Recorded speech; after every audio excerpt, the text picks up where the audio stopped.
Assalamu alaikum wa rahmatullahi wa barakatuh. May peace and blessings, may peace be upon you with God's mercy and blessing. I want to start by acknowledging all those that are by my side that have been with me this last week,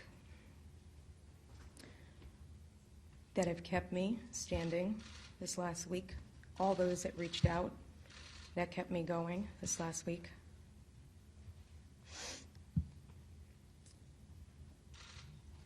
I wanted to be here to state my story. I am the only one that can say what happened to me and what I experienced. And that's not what was made public to people. And so I think it's important for me, especially as part of my healing, to be able to make that known. Last week on Wednesday, it was a day of Eid. Muslims only have 2 holidays in the whole year, 2 Eid days. This was Eid al-Adha, that marks the end of the Hajj pilgrimage that happens every year. And for the longest that I can remember, my family has attended Eid at the Excel Center, even when it was the Civic Center. And that gathering every year is one of the largest Muslim gatherings in the state of Connecticut. Many people in the past have come to that gathering.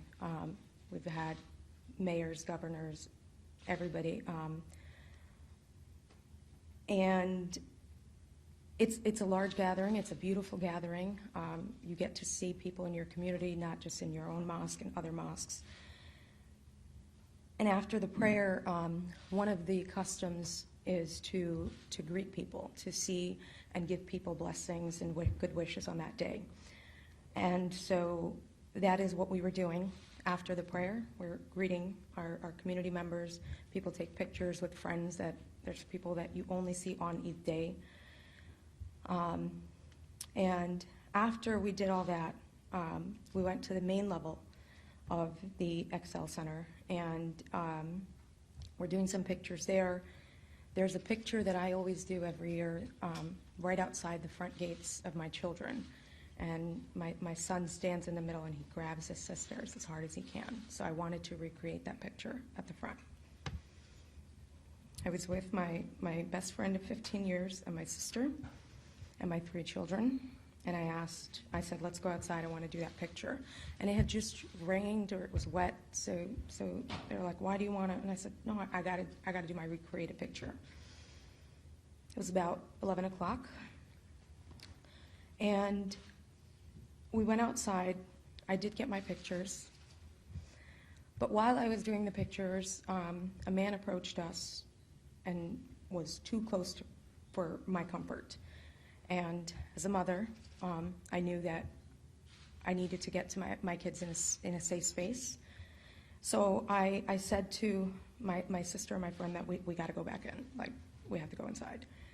And as we started heading back inside, I'm thinking that all the doors are open. This man is going to follow us, and he did. He continued.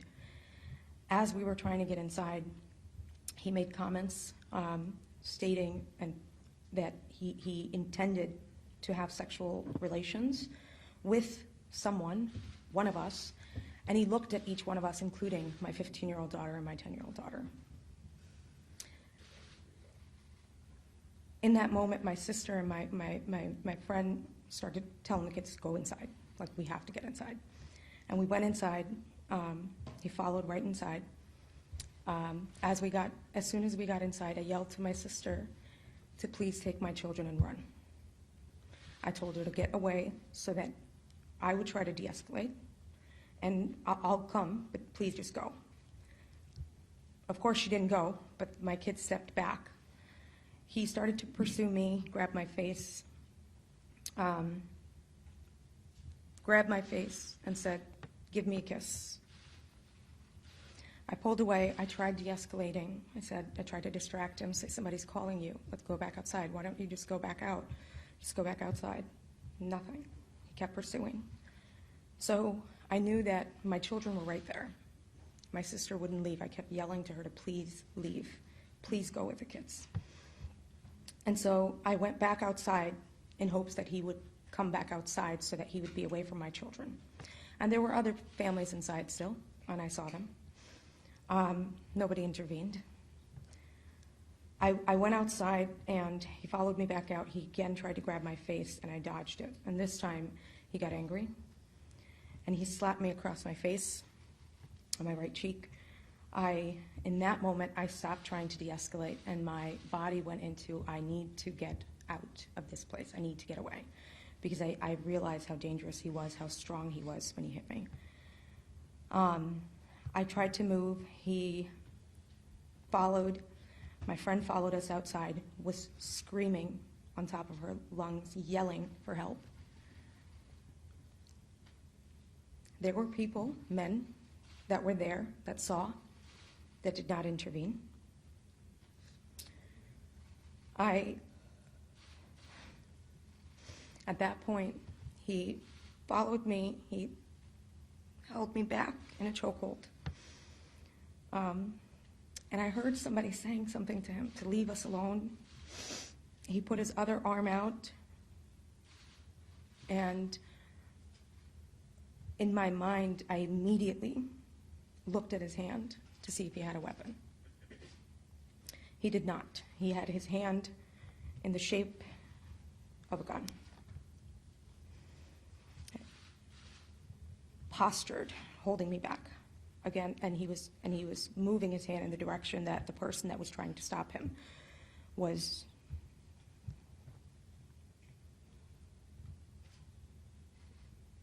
I have been diagnosed with a concussion, so I don't know exactly what physically happened to me in that moment, but emotionally, what I felt in that moment, and I knew in that moment, my body went numb, and I thought I was going to die. And my best friend of 15 years was there, and I looked at her, and I looked at her apologetically, that I was going to give up, that I was no longer going to fight, because I knew I was going to die. There were a few people, this is all I knew. The next thing I know, he slammed my body into the ground, threw me. I felt nothing, but I shot up and I ran for my life. And my friend and I ran inside, ran through the doors, ran downstairs. Security was downstairs, and they immediately put us into a safe space, a safe room. Inside, my sister had already called the police. We waited downstairs, security was there. I don't know how long we were down there. While we were down there, my 15-year-old had a panic attack, stopped breathing at a moment. Physically, I felt no pain in that moment. I had no idea how I was still alive. The next thing I knew, a security guard came down and said, "You need to give your statement. You and the person that was there." And I said, "I want my children to go home because they don't need to be here." So my sister took my children, and they said that I needed to give a statement. So I went with them to give a statement. They walked me out back through the same doors where my assault happened and walked me 2 blocks to where the police were. I remember walking and saying, "Why are we walking so much?" I walked at least 2 blocks. I saw multiple police cars, police officers, and many civilians that were there. And I was told before that they did have the person that attacked me in custody. He was inside the car. So I went there. The civilians that were there that were also providing statements said to me, "Are you okay? We saw what happened to you. We saw what happened to you. We saw how you got slammed." I came there to give my testimony, to give my witness statement, to give a statement. They asked me for my statement. When I came, there was no ambulance. There was no one there to provide me medical attention. I asked for them to call for medical attention, which then they did. When the medics came, I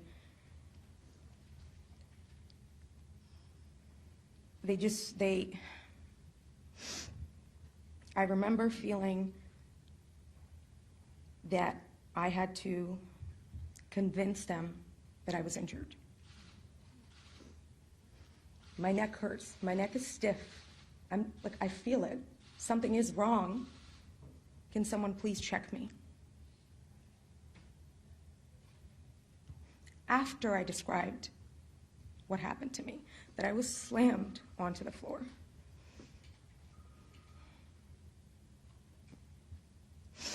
They touched my neck, said, it's not a spine injury, it's probably muscle pain, and gave me an ice pack and said I should go to the urgent care if I feel more pain later. I'd not go to a hospital. Since then, I've been to 2 different emergency rooms. I was diagnosed with a concussion. I have no feeling in my right shoulder and my right arm. Yesterday, I finally saw my PCP, my doctor. She ordered an MRI of my entire arm, my shoulder.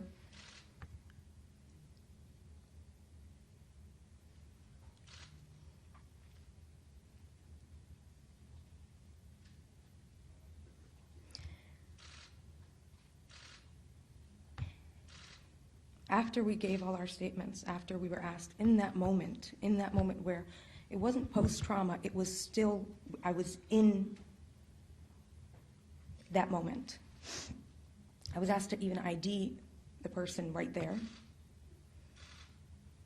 They opened the door so I can see his face.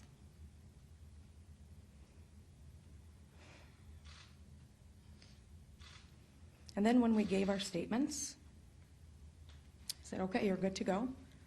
And we walked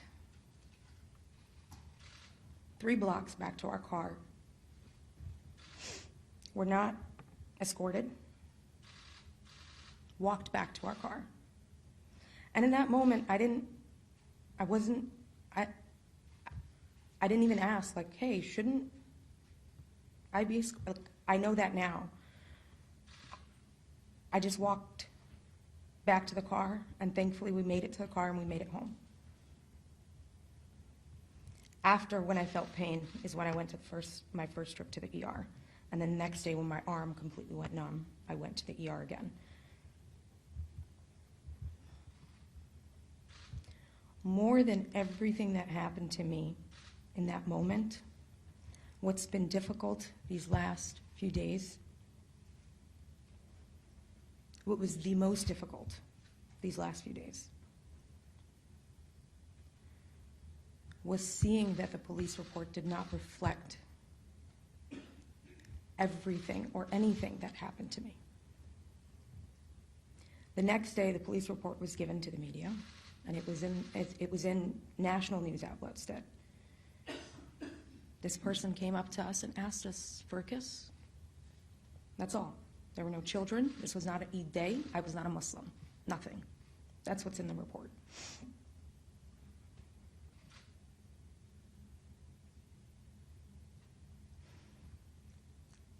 I know there was a moment that I thought that I was going to die. And the people that came to my aid, the civilians that came to my aid, people that put their own safety on the line, were the ones that saved my life that day, that saved our lives, my children. There were other women and children still in the building.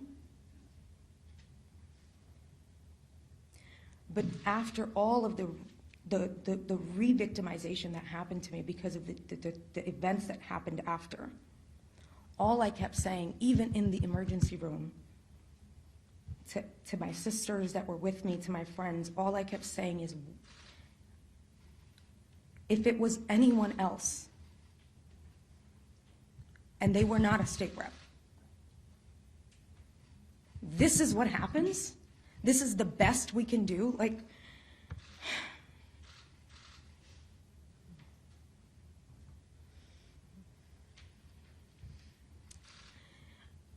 I said to my family, and I've said to my friends, and I will say it today, that if this person was going to grab a woman and do what he did, I'm glad he grabbed me in that building. No one else would have had a press conference. No one else would have had a news story. No one else has the access that I have to people that I have. And even then, I have to come and not focus on my healing. I had to plan when I was trying to plan to speak, because I knew that only I can tell my story, because I allowed for my story to be told the right way, and it was not. I have to plan my medical care around what I need to do to take care of this. And all the while that this is happening, at so many points, I doubted my own self. I was gaslit. When I saw the police report and I read it and I thought, why did I forget to say what happened? You know, why did I not tell them what actually happened? Because I believed it, that is what I probably said. But then when my friend that was with me that also said, she said, we did say. And they have written reports of what we provided and what the witnesses provided, and everyone said the same thing.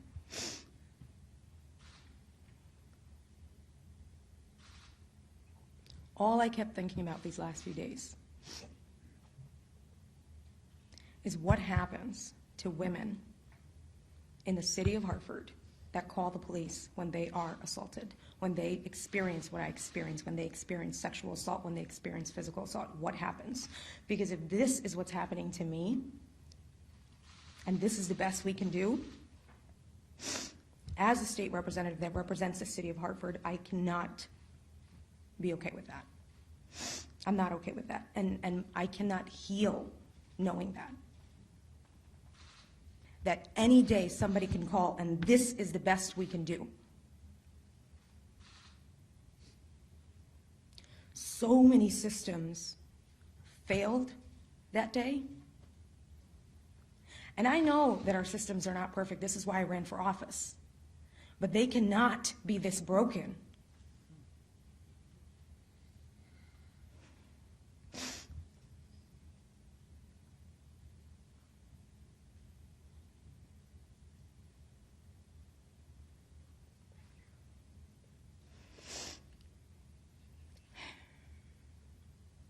One of the largest events, one of the largest Muslim events. We screamed inside and outside and nobody came to our aid. No security, no police, nobody. And when I got there in the morning, there was police. When we were entering, there were police. When we had to go through metal detectors to make sure that we're not bringing anything to harm others, there was police. My 10-year-old daughter went through the metal detector and her bangles made them go off, and they had to wand her. There was security to wand her bangles, and there is every year. But when we were screaming for help,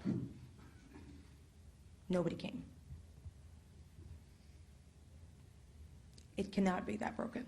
It should not be that broken. That's not, I won't accept that. So I am going to call on our Department of Justice to do an investigation into how the City of Hartford's police department responds to violent crimes, especially violent crimes on women. And I hope that people will stand with me, those that are with me today will stand with me in demanding that. Because if this is our best, I have no idea what our worst is. And I can't imagine. And that is what has stopped my healing process, is I cannot even focus on my own personal healing. Because that's all I'm thinking about. What do other women get? What do other women of color get? What would another Muslim woman have gotten if it was not me outside of that Excel Center? Or it was my friend, or it was my sister, or it was my child.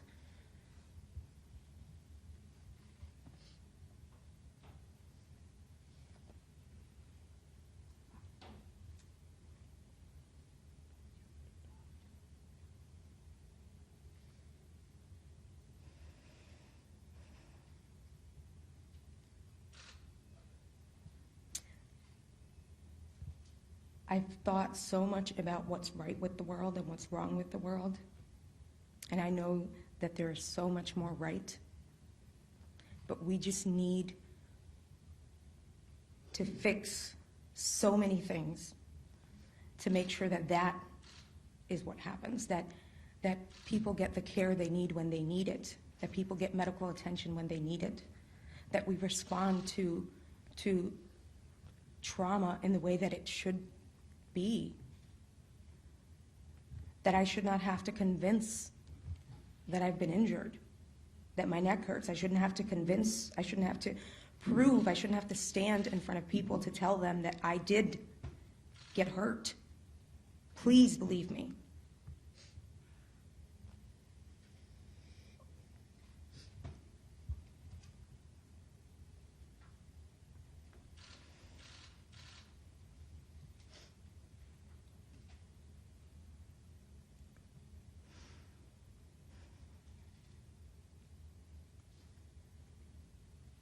I just want to thank, finally, those that are with me today that will continue to stand with me moving forward and fight alongside with me to make sure that this does not happen to any other woman, anywhere.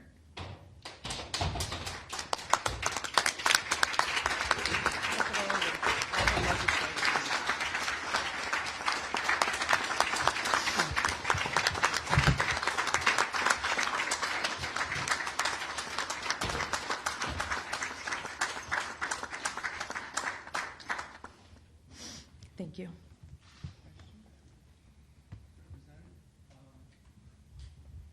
How did the security match up compared to the other annual observances that you attended when you exited? Did you notice a difference in other years? Was there a visible police presence on the streets? You know, in past years, I haven't necessarily always looked, but I know that right in the front, you never can park there because that's where the police are parked. Obviously, it's obvious you are about to be whatever position you are. You mentioned you're afraid several times. What role do you believe they play either in why you were targeted or how the police and EMS people responded to you? I can't speak to why or what about me and the other women and the children that were with me made this person come after us. I mean, he was walking down the street. There were a lot of other people. I don't know why. I do know that the way that Muslim women are portrayed in the media is we are vulnerable, easy to subdue,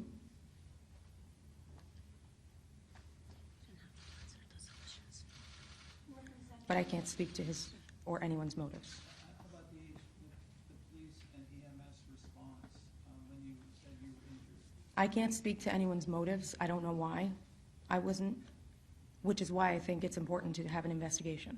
When the police finally recognized what was happening, what was their reaction to you? Were there several police? Did they help escort you? You mentioned that they had you walk to the police department. They had me walk to the scene where they were, where I believe they apprehended the person that attacked me, which was 2 blocks away from the Excel Center.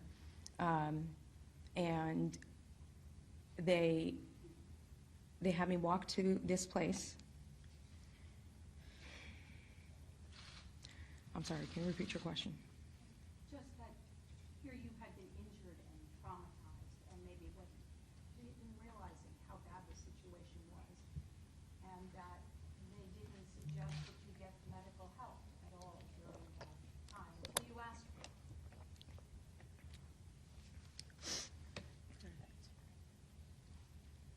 When I got there, I believe there was maybe 2 cars, 4 or 5 police officers, and no medical attention when I arrived. And my sister had called right when everything happened, which was at least 15 minutes before, and told them the extent.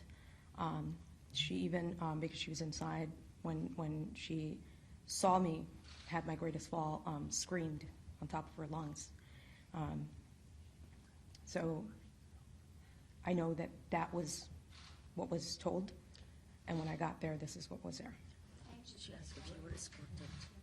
Oh, and I was not afterwards. We walked back to our car by ourselves. It's not escorted. What was your shoulder injury? You said you had an MRI. What did they I don't. I have an MRI next week. Yesterday I went to my doctor, and I told her everything that was, and I did the same in the emergency rooms. But the first day I had no pain in my arm. I had pain in my neck, and the next day I had pain in my arm, and they did do an X-ray, so nothing is broken. But the pain that I have that's causing numbness is more nerve pain, I believe. So she would like an MRI. I don't think this is for her. Are you okay with that? Yeah. What was the question? Have the Hartford police reached out to you since then? I'm not going to answer my discussions with the Hartford Police, and actually I'm not going to take any more questions, but thank you so much for